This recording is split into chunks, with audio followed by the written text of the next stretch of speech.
नमस्कार, स्वागत आहे आपल्या सीताच्या स्वयंपाकमध्ये. तर मैत्रिणी, आज तुमच्यासाठी खास घेऊन आलेली आहे. एकदम शेंगदाणे तुम्ही भिजत घालून पहा काय बनते ते. थंड पाण्यात भिजवलेले आहे शेंगदाणे. आणि हे बघा, मी 1-2 तास भिजत ठेवले ते चांगले शेंगदाणे थंड पाण्यामध्ये. आणि हे थंड पाण्यात भिजवून हे बघा छान झालेले आहे. त्याचं आता भिजलेले आहेत मस्त. आता मी त्याचं काय बनते पहा तुम्ही. अगदी मस्त रेसिपी आहे, अगदी खरंच चटपटीत. आता इथे मी मिक्सरचं भांडं घेतलेलं आहे आणि इथे 5-6 मिरच्या घेतलेल्या आहेत. मी 5-6 मिरच्या टाकलेल्या आहेत. पहा जरा. कोथिंबीर चांगली बरीचशी देठं टाकलेली आहे कोथिंबीरीची. आणि लसूण चांगला 10-12 पाकळ्या लसूण टाकल्या. ह्या रेसिपीला लसूणची फार गरज असते आणि ह्या छान लागते लसूणमुळं रेसिपी. तर लसूण मी टाकलेलं आहे 10-12 पाकळ्या चांगल्या. छान सुगंध येतो मग त्या रसने. इथे मी घातलेलं आहे जिरं अर्धा चमचा. आणि आता घालणार आहे मी पुढे आता एक जिन्नस घालणार आहे अशी मस्त.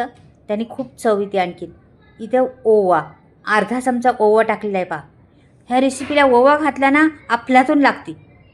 तर पहा आता इथे मी एवढं झालेलं आहे. तर आता आपल्याला हे शेंगदाणे आहेत ना हे टाकायचे त्याच्यात. हे सगळे शेंगदाणे मी भिजवलेले शेंगदाणे. ने भिजवलेल्या शेंगदाण्यापासून रेसिपी होणार आहे. आणि कारण काय भिजवायचं ते पण सांगते पुढं. असंच सुक्कं वाटू शकत होतो आपण, पण भिजवण्याचं कारण ते पण पुढं सांगणार आहे तुम्हाला. पहा जरा. इथे पाणी टाकून वाटायचे, चांगलं मस्त बारीक वाटून घ्यायचे. तर मी मस्त बारीक वाटून घेते ते आणि पुढची तयारी लगेच करते.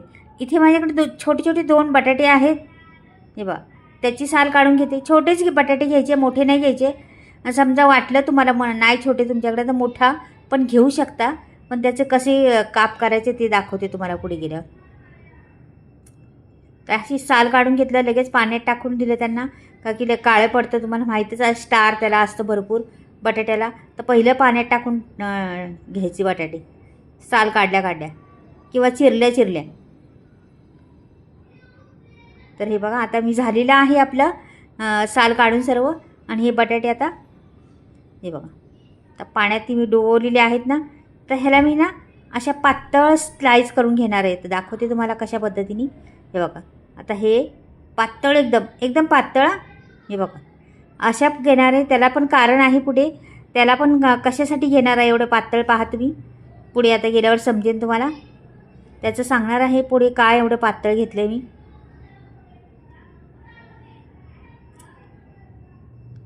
हे बघा, पटकनी होतं, जास्त वेळ पण लागत नाही. आणि रेसिपी ना 5 ते 7 मिनटात होती, जास्त वेळ नाही लागत, लगेच होती. तर नक्कीच तुम्ही करून पहा अशा पद्धतीने. खरंच मस्त चवदार अगदी. हे बघा अशा पद्धतीने मी वाटून घेतलेले आहे.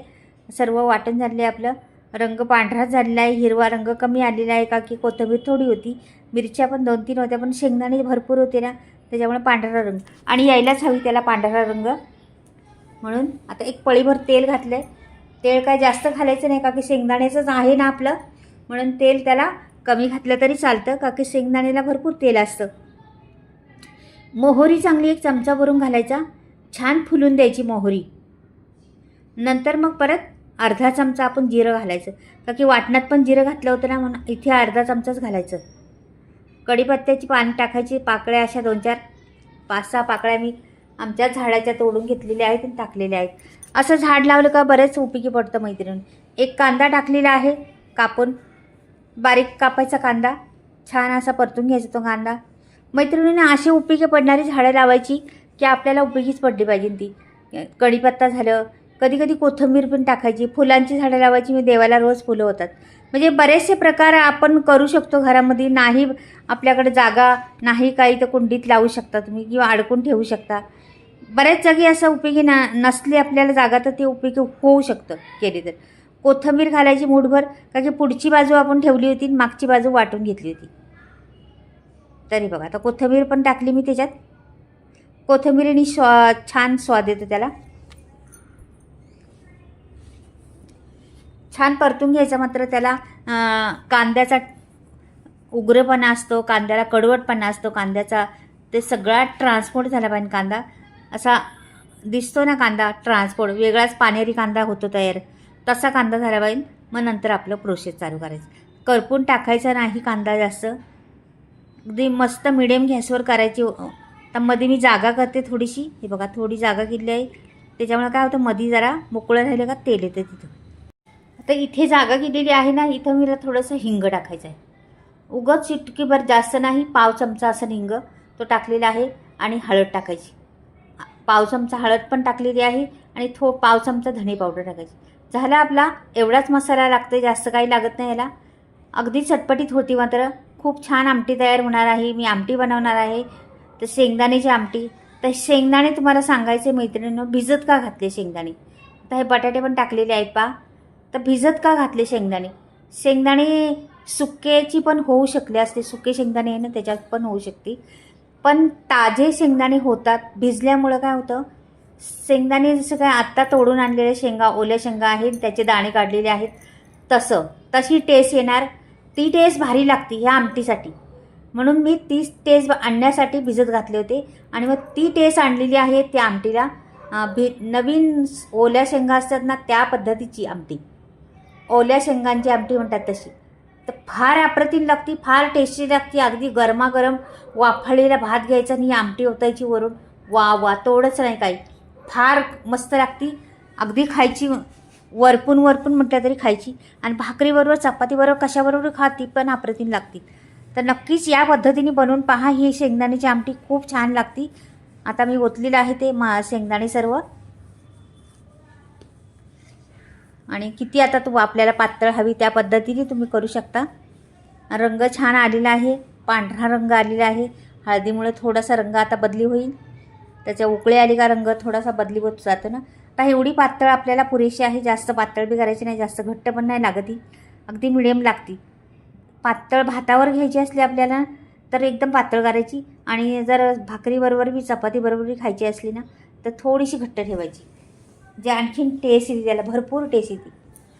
आणि मैत्रिणींनो, ही आमटी तुम्ही उपवासाला बी खाऊ शकता. ह्याच्यातलं लसूण, हळद आणि ओवा, हे सगळं, कांदा, हे सगळं कमी केलं ना, कढीपत्ता, फक्त जिरं, मिरच्या, कोथिंबीर घालून फोडणी द्यायची. मस्त होती ही आमटी भाताबरोबर पण. रताळीवर, वराईचं भात असतो ना त्याच्याबरोबर खाऊ शकता, रताळी उकडून त्याच्याबरोबर खाऊ शकता, खूप छान लागते. कोणी खिचडीबरोबर पण खातात. तर ही उपवासाला बी चालती आणि अशी तर खायला मजाच काय. आमच्याकडे 8 दिवसाला बनती आहे, एवढी सर्वांना आवडते. आता मी झाकण ठेवते, मीठ टाकून घेतलेलं आहे. अगदी 2-3 मिनटं, जास्त नाही, 2-3 मिनटात काढणार आहे. आता 2-3 मिनटात झालेली आहे आपली. आता पातळ बटाटे करण्याचे कारण, ह्याला जास्त वेळ शिजायला लागत नाही, एक उकळी आली का शिजतं.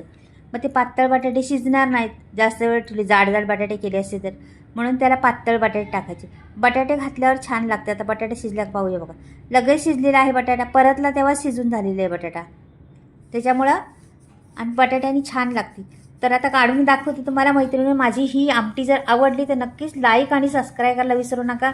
आणि कमेंटमध्ये लिहून नक्की पाठवा, कुठून बोलताय तुम्ही, कुठून पाहताय तुम्ही, आणि माझी रेसिपी आवडली का तुम्हाला. आता मी पुढे तुम्हाला मसाल्याविषयी सांगते. तर मसाल्याचा स्टॉक माझा आलेला आहे, तुम्हाला घ्यायचे असले तर स्क्रीनवर नंबर दिलेला आहे, तुम्ही घेऊ शकता, ऑर्डर करू शकता. फोनवर फ्री डिलिव्हरी आहे. अगदी सगळे मसाले भेटतात, बऱ्यापैकी मसाले आहेत माझ्याकडे आता शिल्लक, आणि नक्कीच तुम्ही घेऊ शकता. आणि माझी आमटी कशी झाली ती कळू शकता, लिहून पाठवा. चला बाय, परत भेटूया काहीतरी नवीन वेगळं घेऊन.